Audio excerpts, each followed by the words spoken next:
Ya, selamat pagi rekan-rekan sekalian. Ini hari Jumat, saya dalam perjalanan menuju ke kantor saya ada di daerah Sunter. Kebetulan bareng sama mantan pacar. Saya mau jelasin terkait hak tanggungan. Kalau kita one prestasi sama bank, terus bank mau melakukan lelang terhadap hak tanggungan kita, apa yang harus kita lakukan agar aset kita ini tidak dilelang? Sebenarnya banyak ya caranya ya, agar aset kita tidak dilelang. Saya bisa mempertahankan aset Anda 70-85% kalau aset Anda belum dilelang. Bisa 70-85%. Bagaimana caranya? Banyak. Saya kasih contoh satu. Kita lihat mulai dari proses pengikatan hak tanggungan itu sendiri. Contoh kasus yang saya tangani di Bekasi waktu itu.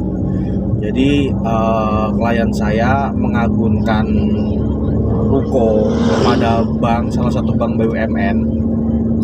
Itu ketika diagunkan dia pakai KTP dia yang masih bujang.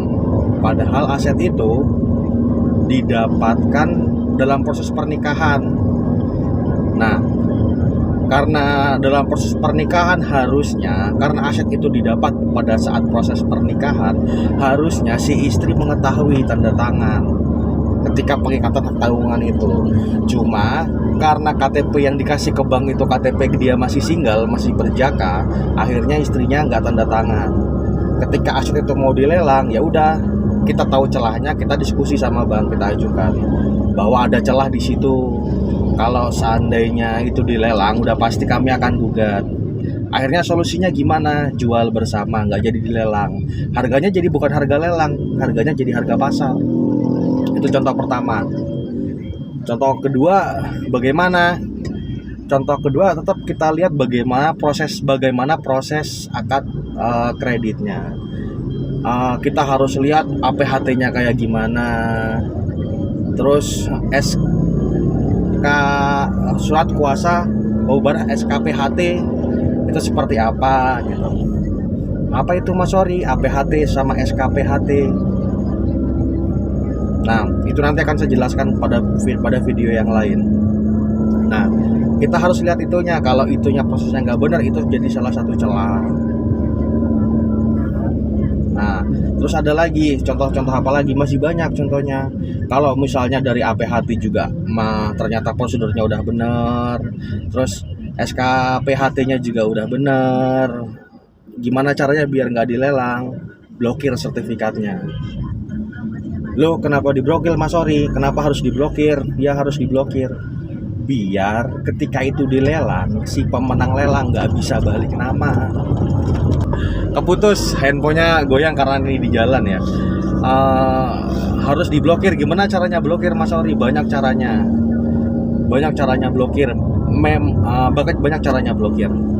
Makanya kalau misalnya teman-teman mengalami permasalahan hukum terkait hak tanggungan, silakan datang ke saya, nanti saya bantu. Wah, nanti biayanya mahal Mas Sori. Mahal itu relatif.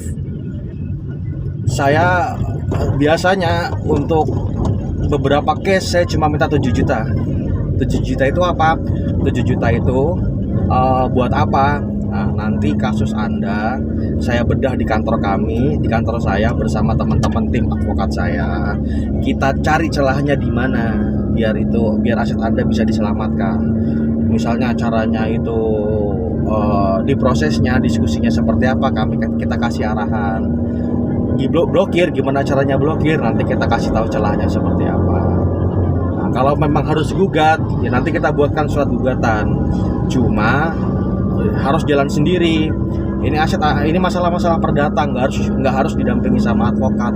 Jadi teman-teman yang mengalami masalah hak tanggungan ini bisa berperkara sendiri di pengadilan.